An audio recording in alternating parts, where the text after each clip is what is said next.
Pernah satu kali kata Sa'id bin Abi Waqqas, Umar bin Khattab minta izin masuk rumah Nabi SAW. Pada saat itu istri-istri Nabi lagi berbicara di hadapan Nabi SAW dengan suara mereka lebih tinggi dari suara Nabi SAW. Maka Umar bin Khattab waktu masuk, tiba-tiba istri-istri Nabi diam dan menurunkan hijab mereka. Lalu waktu Umar bin Khattab masuk, Nabi SAW senyum, tertawa melihat Umar masuk. Kata Umar, ya Rasulullah, apa yang membuat anda tertawa? Semoga Allah membuat anda tertawa seumur hidup. Itu biasanya doa begitu ya. Lalu kemudian berkatalah Nabi SAW, saya heran dengan wanita-wanita ini.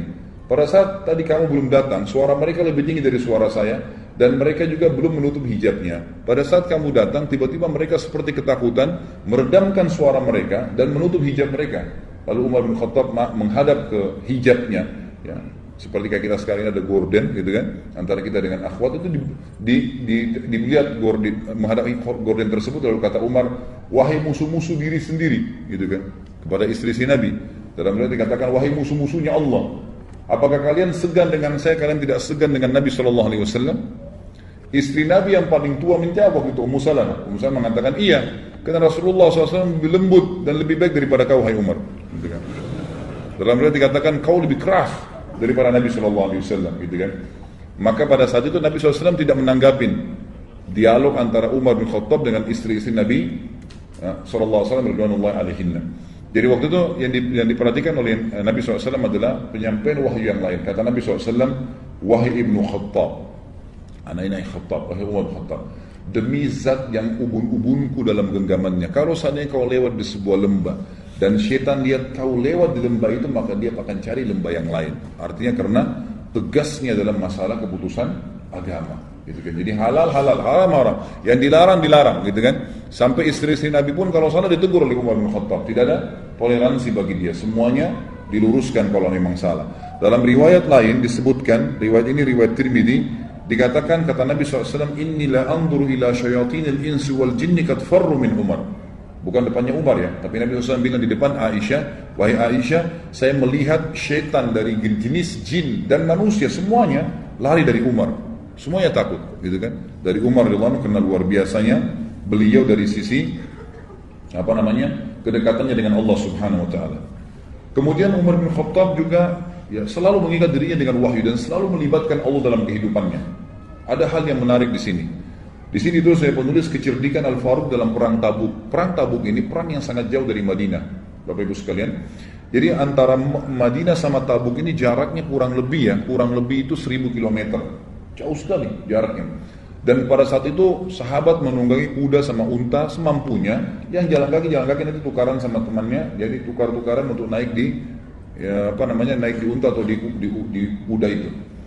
Di tengah jalan ternyata para sahabat kehabisan bekal dan mereka berkata, ya Rasulullah, kami kehabisan bekal makanan. Bisakah ya izinkanlah kami untuk menyembelih unta-unta kami.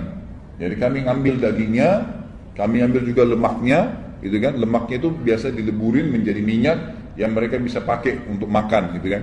Dagingnya nanti dicelupin di lemak itu pada saat sudah menjadi minyak. Biasanya dulu dilakukan seperti itu.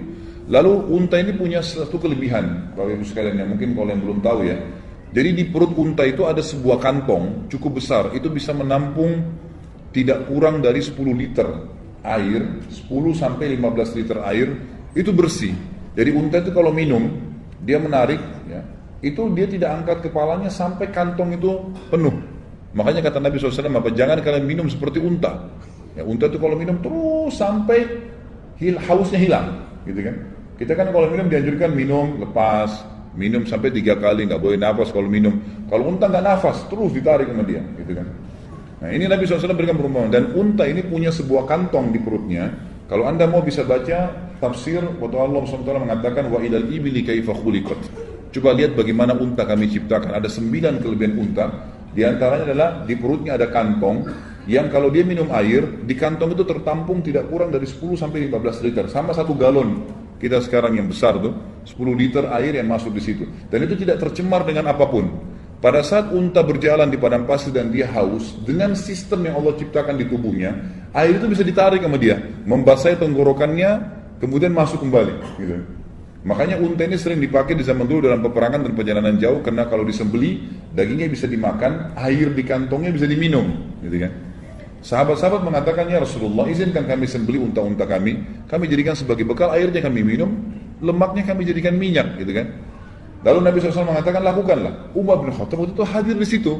Umar mengatakan, sebentar ya Rasulullah, mohon maaf, saya ingin sampaikan sesuatu. Ya Rasulullah, daripada Anda menyuruh mereka menyembelih unta-unta mereka, dan kita hanya kehilangan tunggangan, sementara Tabuk ini jauh, dan kalau kita berjalan kaki pasti lebih letih. Kalau pakai unta atau kendaraan, tunggangan, ada kuda atau unta, maka kalau untanya letih, orangnya tinggal turun, tetap bisa diajak jalan, berarti bisa hemat waktu. Kalau orang jalan kaki capek, dia istirahat, maka berhenti perjalanan, gitu ya. Maka kata Umar bin Khattab, saran saya Rasulullah, kumpulkan semua bekal-bekal sahabat ini, kumpulkan bekal-bekal kami, lalu berdoalah kepada Allah agar Allah Subhanahu wa taala memberkahi bekal ini. Maka Nabi SAW pun setuju dengan pendapat Umar, lalu mengatakan, setelah menebarkan kain, Nabi SAW mengatakan, kumpulkan semua bekal kalian. Lalu dikumpulkan, lalu Nabi SAW mendoakan bekal-bekal mereka. Memang waktu dikumpulin, sedikit sekali bekalnya, sedikit sekali. Maka kata Nabi SAW, ya Allah, berkahilah bekal-bekal kami ini. Lalu Nabi SAW mengatakan, masukkan ke kantong-kantong kalian. Setelah mereka masukkan, subhanallah, yang punya sepotong roti, yang punya cuma sepotong daging, yang punya cuma sekendi air, itu mereka masukkan kembali ke kantong-kantong mereka, sampai pulang dari perang Tabuk pun itu masih utuh karena diberkahi oleh Allah Subhanahu wa taala. Dan ulama mengatakan kekuatan Umar di sini nih, beliau selalu melibatkan Allah dalam segala kehidupannya, luar biasa gitu. Jadi selalu daripada habisin, lebih baik berdoa. Dan ini juga saya ingin beratkan jemaah sekalian, banyak orang di antara kita menjadikan hubungannya dengan Tuhannya Allah Subhanahu wa taala itu nomor 30. Misal dia lagi mau berobat sakit, banyak orang di antara kita, dia pergi ke dokter berobat, sakit. Dia tahu dia punya Tuhan Allah Subhanahu wa taala. Yang ciptakan dia Allah, ciptakan penyakit Allah, ciptakan kesembuhannya Allah. Tapi dia enggak minta kepada Allah. Dia ke dokter, "Dok, saya sakit ini." Konsultasi, langsung gitu kan. Kemudian setelah itu dia minum obat. Pada saat tidak sembuh kan juga enggak kembali kepada Allah. Kembali ke dokter, "Dok, kenapa saya belum sembuh, Dok? Resep apa lagi?" dan seterusnya. Konsultasi dari dokter ke dokter, pindah beberapa dokter. Orang yang seperti ini Allah akan biarkan sesuai dengan ikhtiar manusianya gitu kan.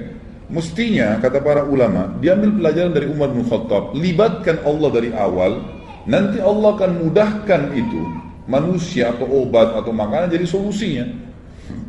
Misal, sebelum berobat mengatakan, ya Allah sembuhin saya, maka pasti Allah akan mudahkan nanti konsultasi dokternya cocok, resepnya cocok, dengan sekali saja sudah cukup. Disinilah kelebihan Umar bin Khattab radhiyallahu anhu. Beliau selalu libatkan Allah dulu di awal, baru kemudian ya beliau berikhtiar secara manusia. Di sini ditulis lagi judul yang lain. Mohon maaf, kata Nabi SAW waktu melihat itu, jadi Allah berkahi makanan tadi, beliau mengatakan, asyhadu an la ilaha illallah wa anna Muhammad Rasulullah. Beliau syahadat sendiri.